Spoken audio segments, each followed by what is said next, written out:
Hi everyone, this is Marley and welcome to Gardening in Kentucky YouTube channel.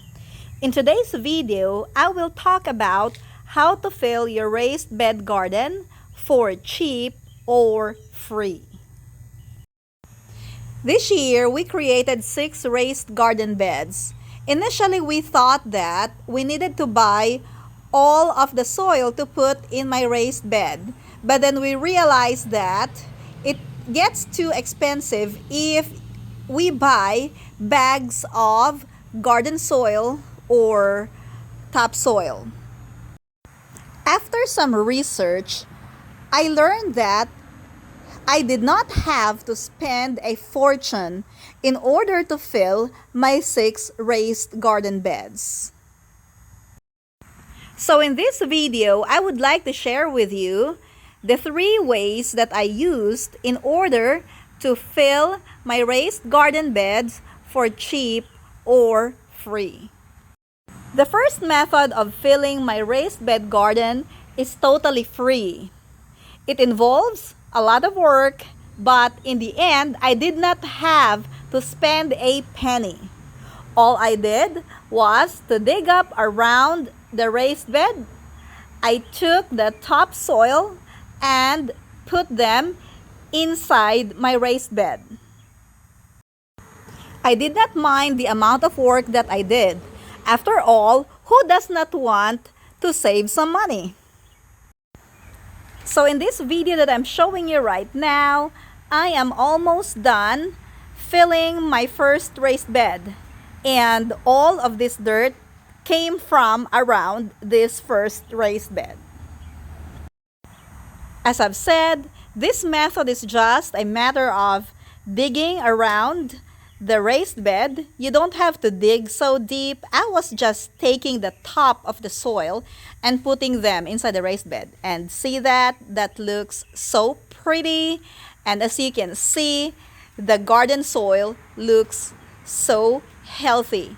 And that is ready for planting. Another way to fill your raised bed garden is by buying some topsoil.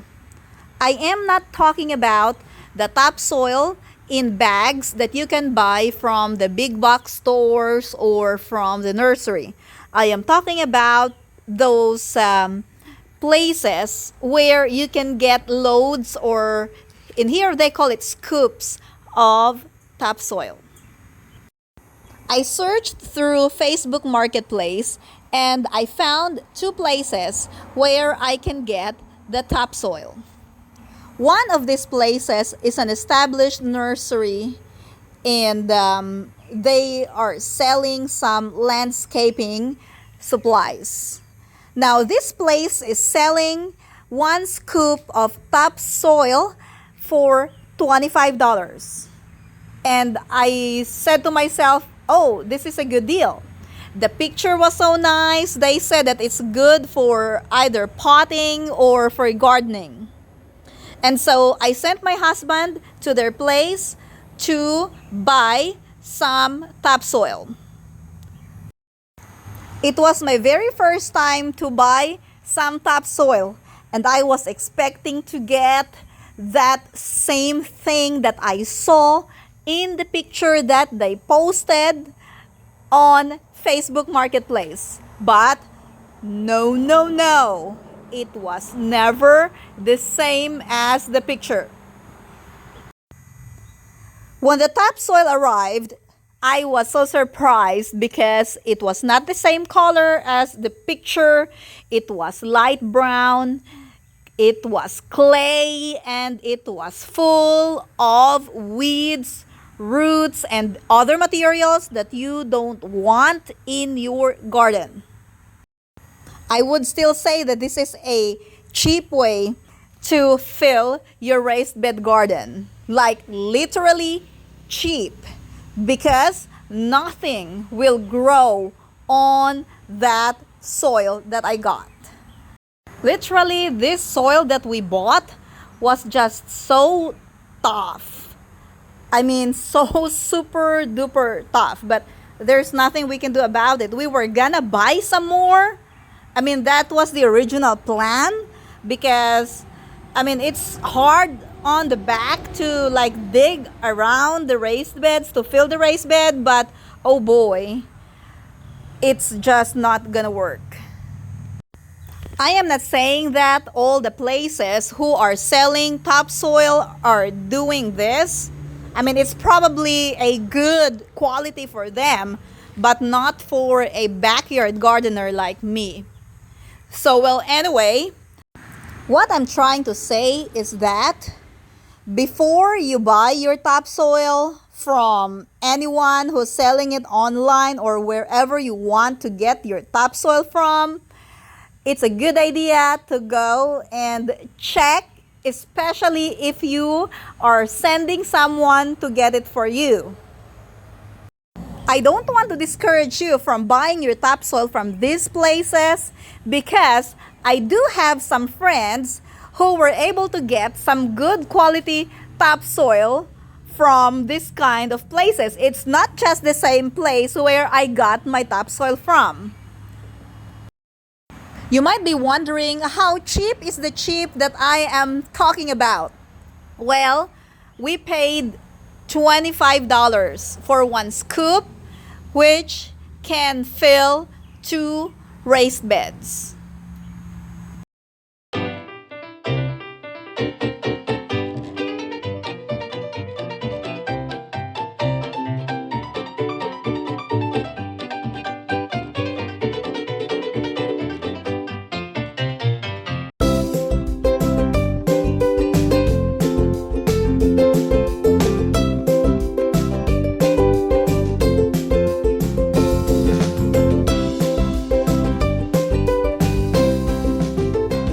The third method of filling your raised bed, which I highly recommend, is some sort of a core gardening because it has so many benefits.